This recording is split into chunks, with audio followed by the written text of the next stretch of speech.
Zhang loosely translates to meaning brave scholar in Korean. And the idea of the brave scholar is steeped in the ethic of justice. And the way it's applied in our society as a community organization is the type of justice that we're concerned with is social justice. And to give you a little insight, Philadelphia is the largest city that has the highest level of poverty in the entire country right about now, and a lot higher than you would want it to be. So it's really easy for a child or a youth to get in trouble with the law in this community.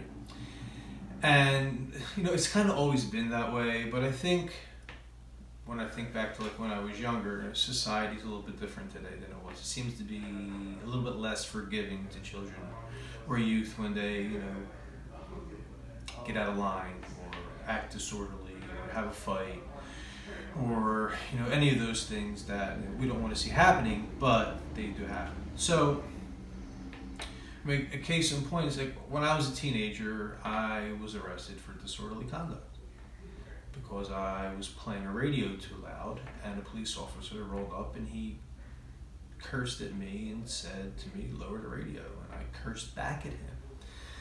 And I wound up in jail for cursing back at a police officer. And I got out of trouble for it. It went away, and I went on to do good things with my life. But a lot of children would possibly, or teenagers would go through a process like that, and then they'd wind up in this whole snowball process and wind up flushing their entire lives down the drain.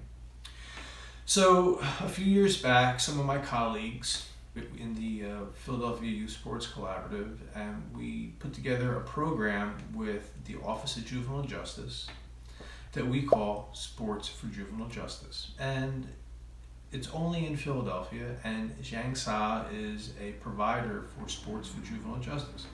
And what we've been able to do is bring together our mission with a mission to kind of combat the inequalities of social justice for poor kids coming from areas where they kind of get in a little bit of trouble, or their first incidences of getting in trouble with the law, and try and reset their vision of what life is or what their opportunities could be so that they could change their trajectory and hopefully move towards having a positive outcome. So we've been doing Sports for Juvenile Justice for about 3 years now. There's some cases and a student in particular that I think you'd like to know about. My name is Miles Gregory. I go to Excel Academy North. I'm 16 years old. Why did you end up in the Zhang Juvenile Justice Program? I was in an altercation, a group altercation. And Do you have any regrets? yeah. Matter of fact, no. Cause if I wouldn't have never came here, I think I would have still had the childish mindset I had back then instead of doing what I needed to do and all that. What have you learned here? A lot.